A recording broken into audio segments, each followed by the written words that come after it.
اعوذ باللہ من الشیطان الرجیم بسم اللہ الرحمن الرحیم اہدنا الصراط المستقیم صراط الذین انعمت علیہم غیر المغضوب علیہم ولا الضالین آمین۔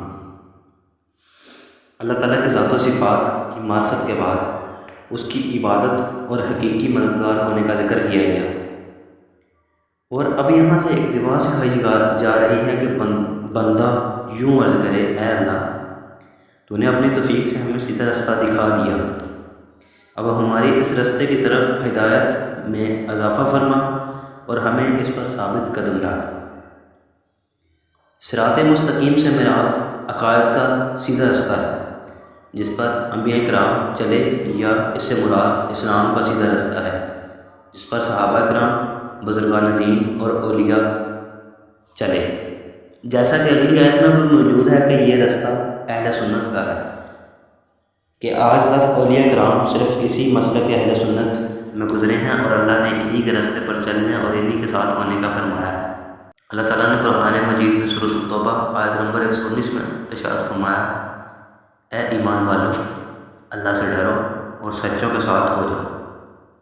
حضرت انس سے روایت ہے، سید المرسلین نبی آخر الزمان صلی اللہ علیہ وسلم نے ارشاد فرمایا، بے شک میری امت کبھی گمراہی پر جمع نہیں ہوگی، اور جب تم اختلاف دیکھو تو تم پر لازم ہے کہ سواد اعظم یعنی مسلمانوں کے بڑے گروہ کے ساتھ ہو جائے۔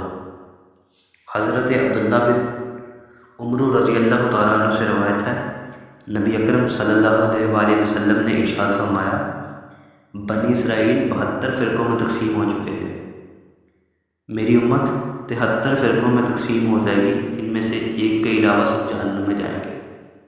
صحابہ کرام نے عرض کیا، یا رسول اللہ نجات پانے والا فرقہ کون سا ہے؟ ارشاد فرمایا، جس پر میں اور میرے صحابہ ہیں۔ اس آیت مبارکہ سے 3 باتیں معلوم ہوتی ہیں۔ پہلی بات کہ ہر مسلمان کو اللہ تعالیٰ سے سیدھے راستے پر ثابت قدمی کی دعا مانگنی چاہیے، کیونکہ سیدھا راستہ منزل مقصود تک پہنچا دیتا ہے اور ٹیڑھا راستہ مقصود تک نہیں پہنچاتا۔ اللہ تعالیٰ نے ارشاد فرمایا ہے کہ عقل والے اس طرح دعا مانگتے ہیں۔ سورۃ العمران آیت نمبر 8 میں اللہ تعالیٰ نے ارشاد فرمایا، اے ہمارے رب تو نے ہمیں ہدایت عطا فرمائی ہے، اور اس کے بعد ہمارے دلوں کو ٹیڑھا نہ کر، اور ہمیں اپنے پاس سے رحمت عطا فرما، بے شک تو بڑا عطا فرمانے والا ہے۔ اس طرح دعا مانگنے کا طریقہ سکھایا گیا۔ حضرت انس رضی اللہ تعالیٰ عنہ فرماتے ہیں، حضور نبی اکرم صلی اللہ علیہ وسلم کثرت سے یہ دعا مانگا کرتے تھے، اے دلوں کو پھیرنے والے میرے دل کو اپنے دین پر ثابت قدم رکھ۔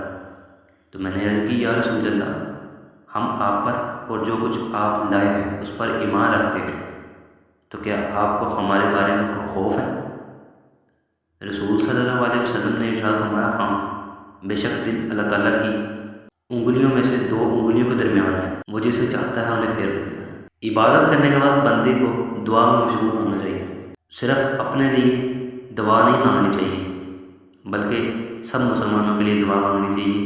سب مسلمانوں کے لیے دعا مانگنے سے دعا زیادہ جلدی قبول ہو جاتی ہے۔ صراط الذین انعمت علیہم، ان لوگوں کا راستہ جس پر تو نے احسان کیا۔ اللہ تعالیٰ نے قرآن مجید میں سورۃ النساء آیت نمبر 49 میں ارشاد فرمایا، اور جو لوگ اللہ اور رسول کی اطاعت کرے تو وہ ان لوگوں کے ساتھ ہوں گے جن پر اللہ نے فضل کیا، یعنی انبیاء اور صدیقین اور شہداء اور صالحین، اور یہ کتنے اچھے ساتھی ہیں۔ جن امور پر بزرگان دین کا عمل رہا ہو وہ صراط مستقیم میں داخل ہے۔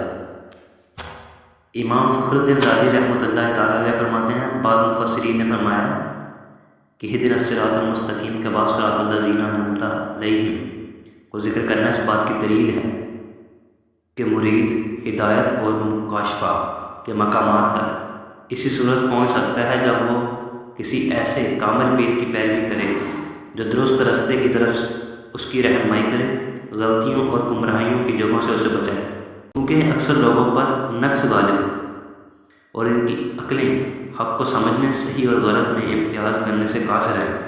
تو ایک ایسے کامل شخص کا ہونا ضروری ہے جس کی ناقص شخص پیروی کرے، یہاں تک کہ اس کامل شخص کی عقل کے نور سے اس ناقص شخص کی عقل بھی مضبوط ہو جائے تو اس صورت میں وہ سعادتوں کے درجات اور کمالات کی بلندیوں تک پہنچ سکتا ہے۔ غیر المغضوب علیہم ولا الضالین، نہ کہ ان کا رستہ جس پر غضب ہوا اور نہ بہکے ہوں گا۔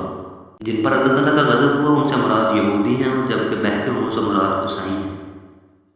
امام فخر الدین رازی رحمۃ اللہ علیہ لکھتے ہیں کہ جن پر غضب ہوا ان سے مراد بد عمل ہیں، اور بہکے ہوں سے مراد بد عقیدہ لوگ ہیں۔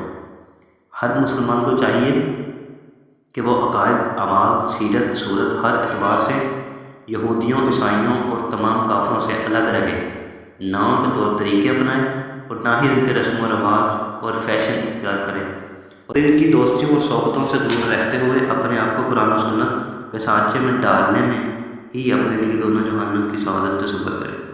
یہاں ایک مسئلہ ہے کہ بعض لوگ ولدالین کو ولزوالین پڑھتے ہیں، ان کا ایسا کرنا حرام ہے۔ امام احمد رضا خان رحمۃ اللہ تعالیٰ علیہ فرماتے ہیں کہ زوات، زوئے، زے، زال سب حروف ایک دوسرے سے جدا جدا ہیں۔ ان میں سے کسی کو دوسرے سے تلاوت قرآن میں قصدہ بدلنا، اس کی جگہ اسے پڑھنا نماز میں ہو خواہ پر انہیں نماز حرام، قطعی اور گناہ عظیم ہے۔ سورہ فاتحہ کے آخر میں ہم لفظ بولتے ہیں آمین۔ اس کا ایک معنی ہے کہ اے اللہ تو قبول فرما، دوسرا معنی ہے اے اللہ تو ایسا ہی فرما۔ آمین سے متعلق کچھ شرعی مسائل ہیں کہ یہ قرآن مجید کا کلمہ نہیں ہے۔ نماز کے اندر اور نماز کے باہر جب بھی سورۃ فاتحہ ختم کی جائے تو اس کے بعد آمین کہنا سنت ہے۔ احناف کے نزدیک نماز میں آمین بلند آواز میں نہیں کہنا چاہیے بلکہ آہستہ آواز میں کہی جائے۔